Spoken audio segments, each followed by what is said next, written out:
Jacker's Adventures. We were here last night. This hole is pretty hot for my dad, so I'm hoping that there's some fish here this morning. The sun is just coming up. My dad got me to drop him off down the lake a bit. He's gonna try a different spot that we haven't tried yet this year. If there's any walleye happening.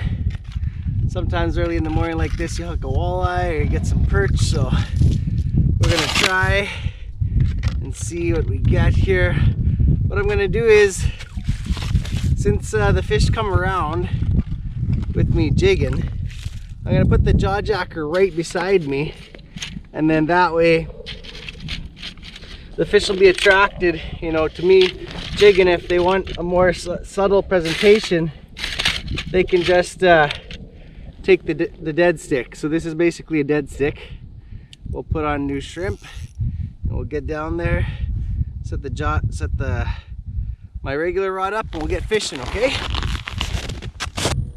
guys ask me about setting a jaw jacker and having too much coil in the line, and that's usually because you're using too heavy pound test, or you're using a line that's not really meant for ice line. You see how that one is like perfectly straight.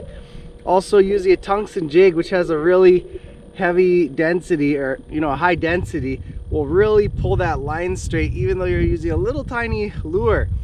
If you are using a really light lure like a fly that doesn't have its own weight, you might be better off putting a split shot weight above the fly, maybe 2 feet above it, just so it straightens out that coil on the line. Because if you're using a line that has some coil, those fish can bite it and not set the jaw jacker off. So that's my tip.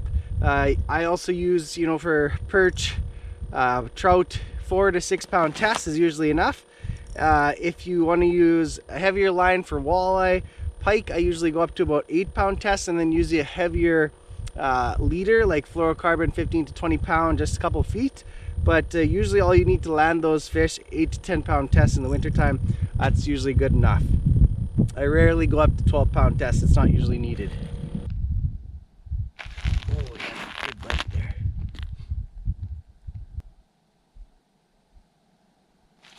There we go, there's one.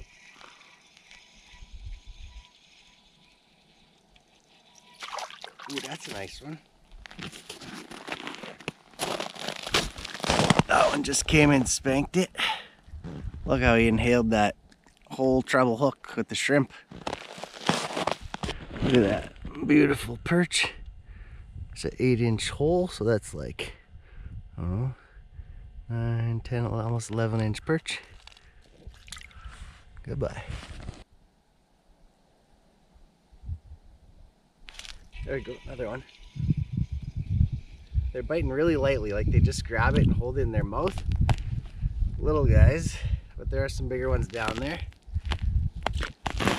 You see, I have my tungsten jig on another rod in case I want to drop down to that. Tungsten jig on the jaw jacker. Oh, this is no good. Tungsten jig. Oh. Did they bite it? They must have bit it. This is good also to have 2 presentations down at once, because then you keep the fish in the area. I'm gonna have to tighten that up a little bit more because they keep biting this. Has a long tail. I might need to take the one with the tail off. You adjust your jaw jacker like that, tighten the wing nut until it's just about tight enough, so that they have to actually pull on it a bit. Like I was saying, so I have my own tungsten jig on the side with bait, and so the bait doesn't freeze, I just put the bait in the side of the hole. Oh, there, it just had a bite there. You tried pulling on it. Oh, you get this one over here. You're gonna have to switch it to a. Oh, here comes one. Oh, there we go. This one came up really fast. I had lifted my spoon off the bottom and he came up and grabbed it. Some of them are super aggressive. Look at that, I just inhaled it. Little guys, but I think I'm gonna have to put a different tungsten, a smaller tungsten jig on that one. There we go, that's a nicer fish. I saw there was 2 little bit bigger fish down there. No, felt a little bit bigger. Still a small guy. There was couple big marks down there. Let's get back down there, see if one of them. Oh, see, look, this one was just, look at this. This is getting a bite. There we go. We got one here. We got one on this one. The dead stick. Oh, he inhaled that whole thing. Maybe I just need to tighten it a little bit more. I'll go back down. We're doing pretty good this morning. We'll find the big ones. There's small ones to go through always, but they seem to be biting. First light, of course, it usually slows down in the daytime sometimes. So I usually pull it about 6 inches to a foot off the bottom with perch. They like it close to the bottom, and most of the food they eat is close to the bottom. So keep that in mind. Oh, there we go. The jaw-jacker just caught one. Oh, a nicer one. Yeah, the jaw-jacker just caught a nicer fish. See that? I just set it down there. They came in and inhaled that. Oh, that's a big one. That's a hummer. Yeah, the jaw-jacker got a nice one. Look at that porker on that. That's the jig I tied. If you want to see, you can see me tie those tungsten jigs with marabou. A little piece of shrimp. Look at that beauty. Get it right here. There we go.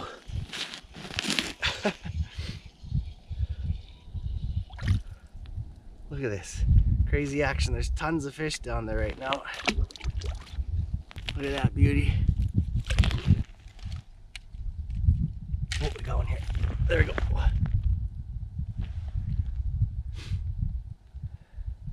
That panfish 36 rod is super sensitive. The dead stick 36 is even more sensitive, but this one, you can use it as a dead stick too. You can see, like when I set the rod up like this, you'll see the fish hit it. There's some nice ones down there. Look at this one's down fast. Oh, look. There we go. Oh. They're taking it just sitting still today. Right beside the, look at that, look at them biting. Oh, there we go. Oh, I missed that. There we go. Another one, it's a little guy. Lots of little ones around. It's a good sign for a lake to have a good mix of generations. You know that the future's friendly for the lake. I think the new regulations in Alberta is a little bit better, where they're being a little bit more monitoring of the walleye populations, not just letting them run free unchecked with no limits forever, because oh, look at that, they're hitting the jaw-jacker too. I don't know if the bait's on there, but since they're down there, I'll just reset it quick. And with the walleye limits, you know, either the tags or allowing one fish, you know, in some lakes, seems to be a lot better for the perch populations, because the walleye populations going on unchecked will just, you know, eliminate the perch populations. They completely decimate the minnow populations. They eliminate the minnow populations and the perch minnow populations. They'll even eat bigger perch. You know, a big walleye can eat a perch like that. But this is really good to see. I'm seeing so many perch marking here now. It's good to see lakes come back with a little bit of drop in population of the walleye. It takes only a few years, because those little perch, you know, they grow pretty fast. One like that, you know, 4 or 5 inches is only about 3 years old. Those bigger ones, 12 inches, they might be closer to 8 to 10 inch, 8 to 12 years old. So those are the fish, right, that we need in the lakes. So you don't want to go out and hammer a lake day after day and pull out all of those bigger fish, because then your spawners are gone. You know, if you're able to hit different lakes throughout the year, you only visit a lake once or twice, and you'll spread the pressure around to different lakes, especially if you're a guy who really knows what they're doing. You know, one fisherman can put up a lot of pressure on the fish through the year, and it's kind of unneeded, because I mean, how much fish do you need? In the regulation state, you're only allowed 1 possession limit. So if it's like, you know, 15 fish from the lake, you're only allowed 15 in your freezer. So you can't go catch 15 fish every day, because I don't even think you can eat 15 every day. Well, that's a nicer one right there. That looks like a male. We've been catching mostly females, the bigger ones. That's about a 10-inch male. You can see the flat abdomen. Wonder how my dad is doing down the lake. He was hoping to catch a walleye because we're just fishing for fun today. Catch and release fish and hoping to catch a walleye. There we go. They're biting a little bit more aggressively today than the other days. They were a little slower, and we figured that because it's been about stable weather the last 4 days. This bright sunshine, minus 13, minus 14 every morning. No wind, higher pressure system. So we figured the fish are going to be starting to bite, and it looks like it is today. A lot faster action than the other days. It's not that we just go out and hammer fish every day. Some days are tougher, and you got to realize that if you only fish one day here and there, you're going to have some days that are tougher fishing, because that's just how it is. The fish don't bite hot and heavy every day, otherwise they'd be gone. But if you fish several days in a row, you're more likely to get them. There we go. Lots of little guys. I was hoping that using this spoon I'd avoid some of the little guys, but coming through. Watch that rod tip for me. I'm gonna check this jaw jacker. You know, when you're working with the jaw jacker, you're better off just releasing it, else it's gonna smack you in the face. Usually this is like I think a medium light action rod for perch. They got harder mouths. Usually should use a little bit heavier of a rod. The rod from Jaw Jacker, I think it's a 29-inch, works really well for those perch. It's a little bit stiffer backbone, and that'll help out a lot, get the job done. Sometimes when you're using shrimp and the bite kind of slows down, that white gob, it stays on for a long time, but you should change it because it'll freshen up the scent, and they'll be more aggressive with the bait if you put a little bit fresher piece on. So even if you got a chunk left, try switching out the bait. If the bite slows down, usually they'll pick up again. Well, that one I didn't even feel it. He was just holding on to it. It's amazing how lightly the fish can bite sometimes. They just open their mouth, put it around. You barely can feel it. You just move the rod a little bit, you can feel the weight. There we go, there we go, there we go, there we go, there we go, there we go. Little guy.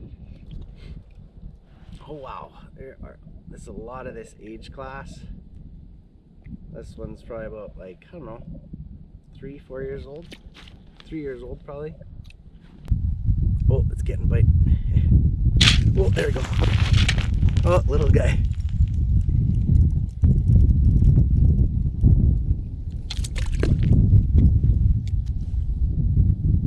Sometimes all it needs is a little bit of movement.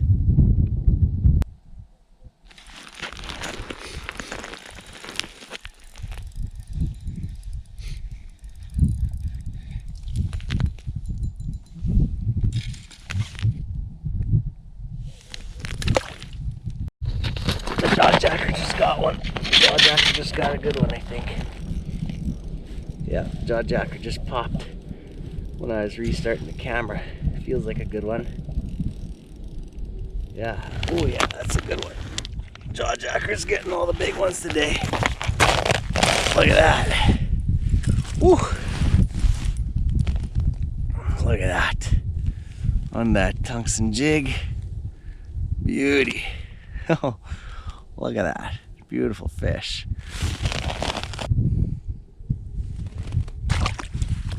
Oh, 2, 3 now. Oh my, whole bunch. They look like little guys though. They're moving around fast. Big ones don't move too fast. Unless they're chasing your bait down. Sometimes they'll move fast to chase your bait. You can see that little bites from little fish. They do that fast little rhythmic bite. Big one just chomps and doesn't move. So sometimes if you're fishing in schools of little guys, you can avoid them by not setting the hook on those fast little bites. But sometimes it's hard because you just set the hook at everything.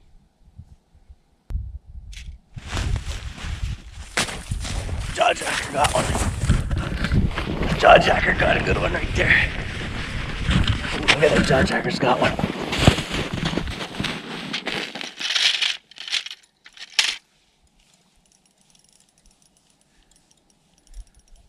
Jaw-jacker caught a fish. Oh, look at that one. Look at that one. Jaw-jacker's catching all the big ones today. All the beauties are on the jaw-jacker today. Look at that beauty perch on the jaw-jacker. A little tungsten jig I tied. Goodbye.